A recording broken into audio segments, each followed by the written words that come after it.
Hello guys, तो कैसे हैं आप सब। स्वागत है आपका वर्डप्रेस मास्टर के इस नए वीडियो पे। इस वीडियो में हम बात करने वाले हैं कैसे हम अपने डोमेन और अपने होस्टिंग को कनेक्ट कर सकते हैं। कनेक्ट करने के लिए अलग अलग मेथड्स हैं। बेस्ट मेथड मैं बताने वाला हूं इस वीडियो में, तो इस वीडियो का एंड तक जरूर देखिए, बिल्कुल मिस मत करिएगा। चलिए वीडियो को स्टार्ट करते हैं।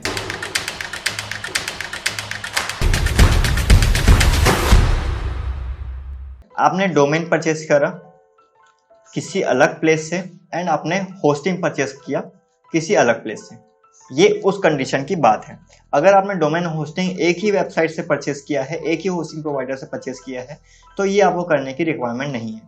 ठीक है, आज मैं आपको समझाने वाला हूँ। अब देखिए, अभी तो आप ये चीजें कर लेंगे कि आप एक ही जगह से डोमेन होस्टिंग परचेस कर लेंगे, लेकिन जब आगे क्लाइंट्स का वर्क करेंगे तब आपके क्लाइंट का डोमेन अलग जगह होगा।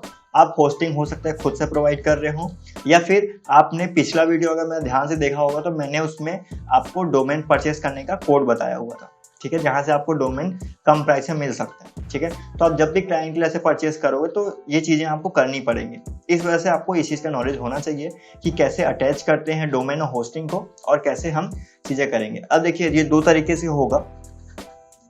एक तो अगर आपका सी पैनल है, ठीक है, अगर आपका सी पैनल है तो सी पैनल का तरीका अलग है, जिसको मैं नेक्स्ट वीडियो में समझाऊंगा। इस वीडियो में मैं आपको विदाउट सी पैनल वाले होस्टिंग जो डेडिकेटेड जो है सर्वर प्रोवाइड करते हैं, खुद का सर्वर रहता है उनका, ठीक है, वहां पे आप कैसे डोमेन को अटैच करेंगे, या फिर कोई भी हम न्यू होस्टिंग यूज करते हैं तो एक अप्रोच क्या होगा आपका दोनों को कनेक्ट करने का, इसके बारे में आज इस वीडियो में डिस्कस करने वाला हूँ। तो चलिए वीडियो को स्टार्ट करते हैं और चलते हैं हमारे डोमेन पे। ठीक है, सबसे पहले हमारे डोमेन पे चलते हैं। ये हमारा डोमेन है, ठीक है, ये हमारा एक डोमेन है। ऐसे ही आपने डोमेन परचेस किया, हो सकता है ये आपका इंटरफेस कुछ अलग हो, GoDaddy का आपका इंटरफेस अलग हो सकता है। एंड आपको कुछ नहीं करना है इसमें, सिर्फ और सिर्फ चाहे कैसा भी हो, चाहे आपका GoDaddy से परचेस किया हो आपने, चाहे ब्लू होस्ट से परचेस किया हो, चाहे होस्टिंगर से परचेस किया हो, कहीं से भी परचेस किया हो, आपको इसका नेम सर्वर या फिर उसको DNS भी बोल सकते हो आप, DNS ढूंढना है। ठीक है, जहां से आप इसका DNS चेंज कर पाओ। तो यहाँ पे मैं इसका DNS देखूंगे, मैनेज डोमेन वगैरह ये सारा कुछ दिया हुआ, डोमेन फॉरवर्डिंग दिया हुआ है, DNS कहीं पे नहीं लिखा हुआ है। ठीक है, डोमेन्स पे जाके देखते हैं एंड हाँ ये देखिए, ठीक है, मैनेज डोमेन्स लिखा हुआ है, मैनेज DNS लिखा हुआ है।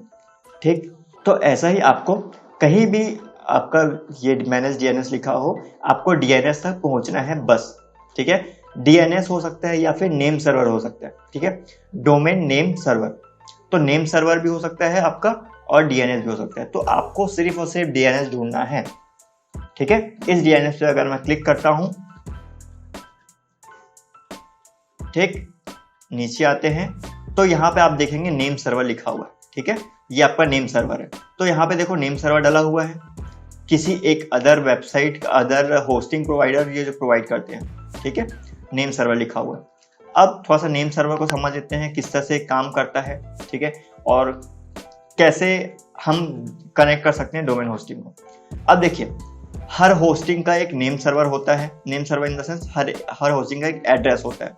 ठीक है, जैसे कि अगर आप ड्रीम होस्ट परचेस करते हैं तो ns1dreamhost.com, ns2dreamhost.com, ns3dreamhost.com, मतलब ये सारे इनके जो है कोड्स हैं, जो अगर हम डोमेन में जाके डालते हैं तो हमें सिग्नल मिलता है कि हमें इस प्लेस पे जाना है।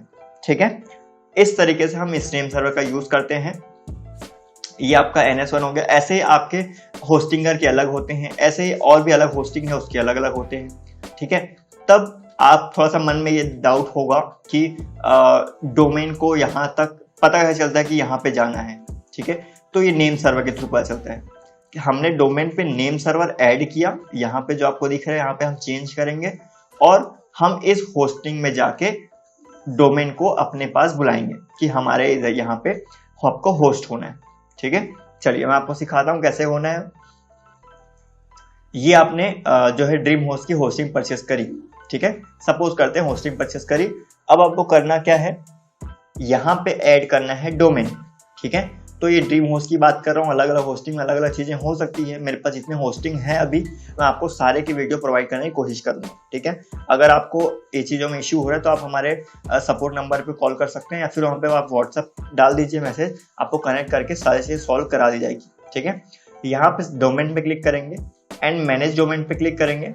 अब क्या कर रहे हैं हम लोग, यहाँ पे मैनेज कर रहे हैं अपना डोमेन, ठीक है। यहाँ पे क्या लिखा हुआ है, add hosting to domain and sub domain. चलिए ये ऐड कर लेता हूँ मैं यहाँ पे। अब यहाँ पे होस्ट डोमेन, सब डोमेन आर ओके, ठीक है। अब यहाँ पे सब डोमेन भी डाल सकते हैं और डोमेन डाल सकते हैं। यहाँ पे मैं लिखूंगा डोमेन का नेम, ठीक है। मेरा ये डोमेन का नेम है। अभी मैं क्या कर रहा हूँ, अपने डोमेन को इस होस्टिंग में बुला रहा हूँ, ठीक है, कि तुम मेरे होस्टिंग में होस्ट हो जाओ और मैं यहाँ पे चीजें वर्क करूंगा, ठीक है। यहाँ पे आप इसको पढ़ सकते हैं, www के साथ चाहिए आपको तो आप ये रख सकते हैं, बिना www चाहिए तो आप ये रख सकते हैं, ठीक है। नीचे आते हैं तो ये आपका यूजर नेम है, इसको आप चेंज कर सकते हैं, नहीं चेंज करें तब भी चलेगा।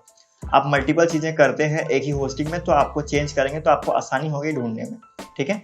नीचे आते हैं फुल्ली होस्ट दिस डोमेन, ठीक है। इस डोमेन को हम फुली होस्ट करना चाहते हैं इस वेबसाइट पे, ठीक है, इस होस्टिंग पे, ठीक। अब हम कर देते हैं ओके एंड लोड ले रहे हैं, देखते हैं क्या होता है आगे।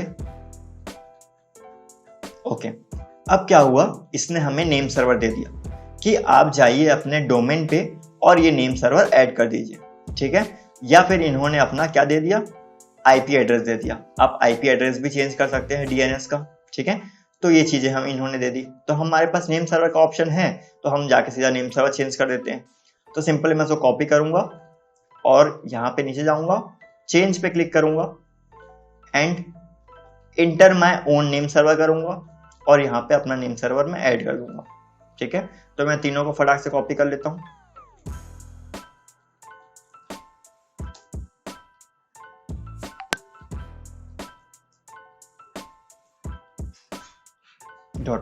अभी हमारे पास ये एक्स्ट्रा हो गया, इसको हम करेंगे डिलीट, ठीक है। ये आपके पास सिर्फ 2 ही आ रहा होगा तो यहाँ पे ऐड नेम सर्वर करके आप थर्ड ऐड भी कर सकते हैं। अब मैं यहाँ पे सेव कर दूंगा एंड यहाँ पे यस एंड कंटिन्यू। ओके, ठीक है। यहाँ पे आप देख सकते हैं हमारा नेम सर्वर चेंज हो गया है, ठीक है। यहाँ पे भी ये चीजें हो रही है, can't edit your name server until that completed, ठीक है। जब तक कंप्लीट नहीं हो तब तक आप एडिट नहीं कर सकते, ये ऐसा कह रहा है, ठीक। अब क्या होगा, 5 to 10 मिनट्स में आपका नेम, यहाँ का नेम सर्वर चेंज हो जाएगा और यहाँ पे वो होस्ट हो जाएगा। आपका डोमेन रहेगा यहाँ पे लेकिन आप वर्क यहाँ पे करेंगे, ठीक है। इस डोमेन को इस नेम सर्वर के थ्रू पता चला कि उसको यहाँ पे होस्ट होना है।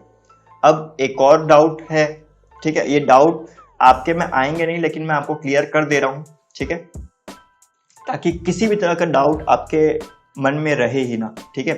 अब आप ड्रीम होस्ट की एक होस्टिंग परचेस किए, ड्रीम होस्ट की सेकंड होस्टिंग परचेस किए, ड्रीम होस्ट की थर्ड होस्टिंग परचेस किए।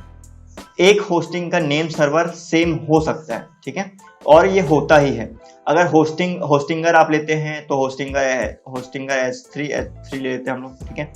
इन सभी के जो नेम सर्वर सब सेम होंगे, ठीक है। तो इसका आपने नेम सर्वर डाला, इसको डोमेन को पता कैसे चलेगा कि आपको इसमें ही आना है, ठीक है, या फिर इस डोमेन को पता कैसे चलेगा कि उसको इसमें जाना है, वो तो किसी में भी जा सकते हैं, ठीक है। जैसे कि आपके पास मल्टीपल होस्टिंग्स हैं तो आप उसको वो तो किसी में भी जा सकते हैं। अब उसको पता ऐसे चला कि आपने इस होस्टिंग में जाके बुलाया उसको, ठीक है। यहाँ पे हम लोग गए थे इस होस्टिंग में गए थे, यहाँ पे ऐड किया हमने, तब उसको पता चला कि उसको इस प्लेस पे आना है। अगर मैं D2 में जाके कहता कि D2 में जाके नेम सर्वर चेंज करता, यहाँ पे जाके नेम सर्वर चेंज करता तो उसको लगता कि उसको यहाँ पे आना है, यहाँ पे जाके नेम सर्वर चेंज करता तो उसको लगता कि उसको यहाँ पे आना है, ठीक है। तो इस तरह से चीजें काम करती है।